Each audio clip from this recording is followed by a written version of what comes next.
Hi friends, Mika here. I'm so excited to introduce you guys to week 1 of February. This month's theme is On My Block, Caring for People Around You. Today's truth is knowing that following Jesus means caring for other people, just like he does. Alright you guys, enjoy the video.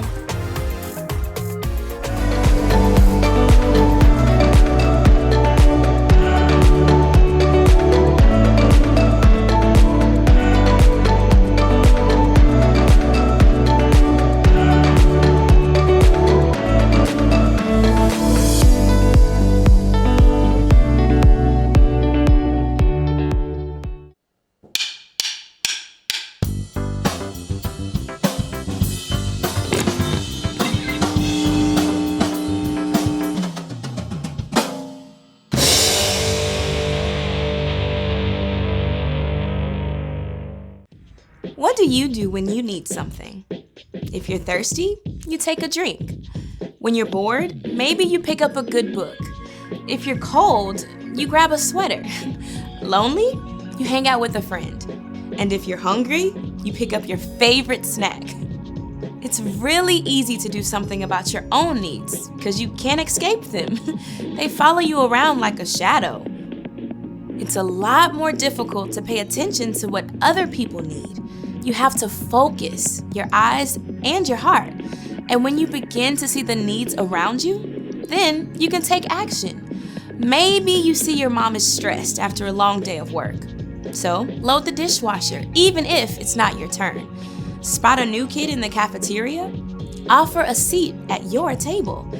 You see your little brother really struggling with math? Take a few minutes out of your game to help him. The lady who drives your bus seems really sad. Thank her for being on time to pick you up every day. The weeds in your neighbor's flower bed get out of control while she's on a trip, so pull some weeds for her. When you begin to focus your eyes and your heart to see the needs around you and do something about them, others will see God at work in you. That's why compassion is an amazing way to worship God with your life. Because worship is about more than just singing loud. It's all about living loud.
That's what we'll do. Love one another, love one another with a love like no other that we found in you.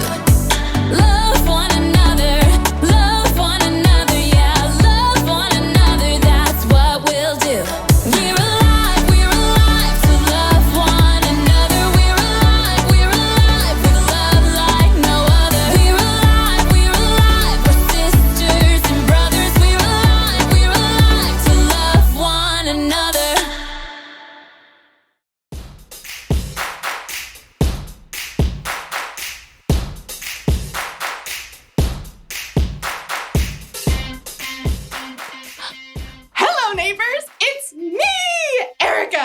And this is my block. Okay, so I don't actually live here, but isn't this the coolest little town? Almost everyone you know lives in a neighborhood. Of course, what your neighborhood looks like may be different from someone else's. You may live in this kind of neighborhood. A lawn to mow, swing set in the backyard, lemonade stand in the driveway. Or maybe your neighborhood is more like this. Everything you need is within walking distance from your home. Or some neighborhoods could be like, hello out there. But every neighborhood has one thing in common: neighbors. They've all got people. And whenever there are people around, that's when you need to know about compassion. Compassion is caring enough to do something about someone else's need. Because the people on your block have all kinds of needs. When they get sick, they need a doctor.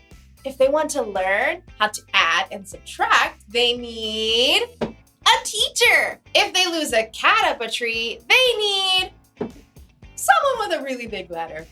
These three have made it their purpose on Earth to care about people in their neighborhoods. In today's story, we're going to hear about Jesus' purpose on Earth, and maybe ours too. I'm not really sure what I want my purpose to be. I just hope I get my own action figure. Yee! I'll see you in a bit. The Bible. It's 66 books of history, stories, letters, and poetry that fit together to form God's one big story. The epic adventure of how He created us and loves us so much that He made a way to rescue us. As we travel through the Bible, from Genesis to Revelation, we discover people who met God and found their lives changed forever. Now, for an amazing story, inspired by the book of Luke, chapter 4, verses 14 through 30. Even though Jesus was on this earth for 33 years, there's still not much we know about his first 30 years. We do know that he visited Jerusalem for the Passover feast with his parents. He learned carpentry skills from his father Joseph. And when he was about 30, he went down to the Jordan River and asked his cousin John to baptize him in the water. It is right for us to do this. It carries out God's holy plan. As Jesus rose from the water, God's voice called out from heaven, "This is my son, and I love him. I am very pleased with him." It was an incredible way for Jesus to begin his ministry. After 40 days in the wilderness alone with God, Jesus returned to Galilee, filled with the Spirit of God.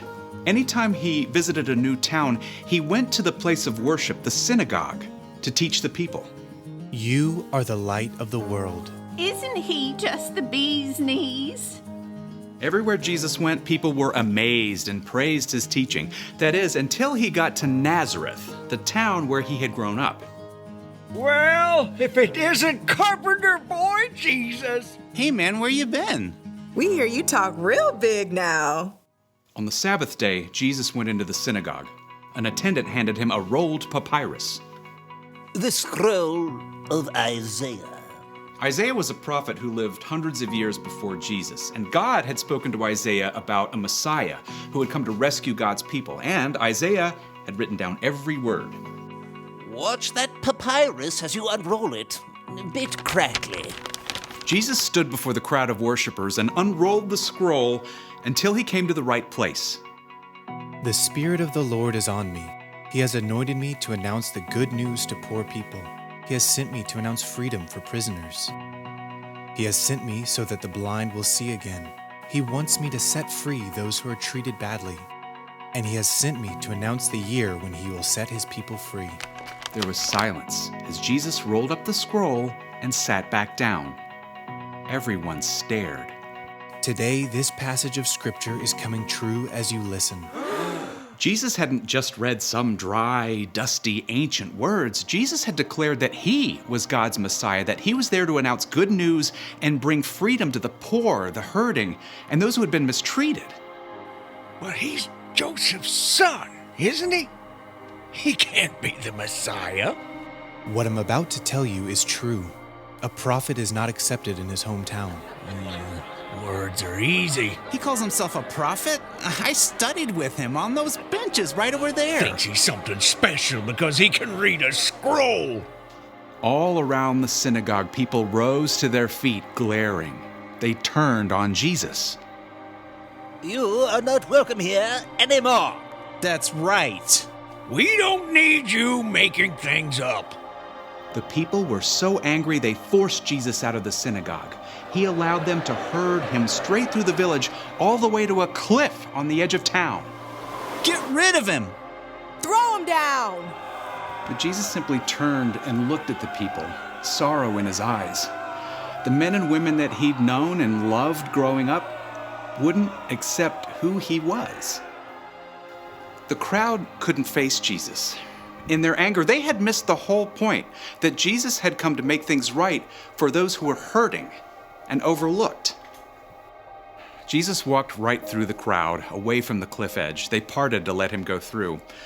Then he left Nazareth and went on to Capernaum, where he continued to carry out his mission.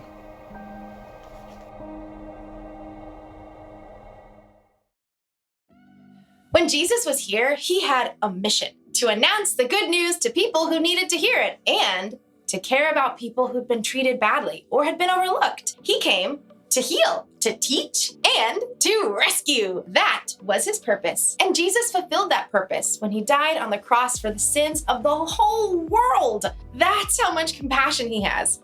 That's how much he cares for us. So, if we're going to follow Jesus, that doesn't mean we literally have to walk where Jesus walked. But it does mean that we should have a similar purpose. We should care about others. Your purpose might be to heal. When someone isn't feeling well, maybe you can do something to help them feel better.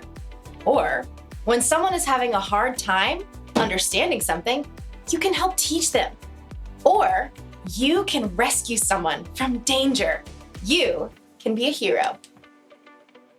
And guess what? You don't have to be a doctor or a teacher or a firefighter to care about others. You can care about the people on your block right now. You know how? You can lend a hand to someone who needs one. You can make somebody laugh. Or you can listen.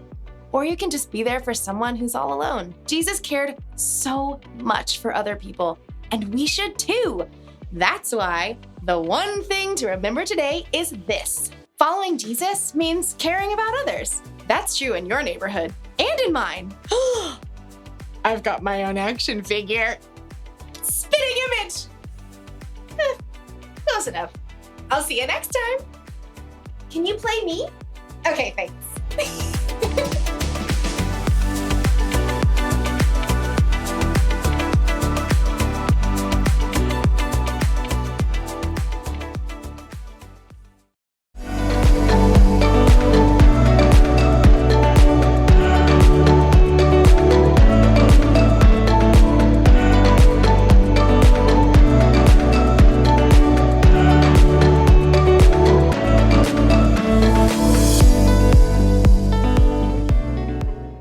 Wow guys, how awesome was that video? I hope you enjoyed it as much as I did. I'm glad we got to learn more about compassion and Jesus' mission statement. Remember to care for others around you, and don't forget the golden rule. Treat others the way you want to be treated. Alright guys, it's been fun. See you next week.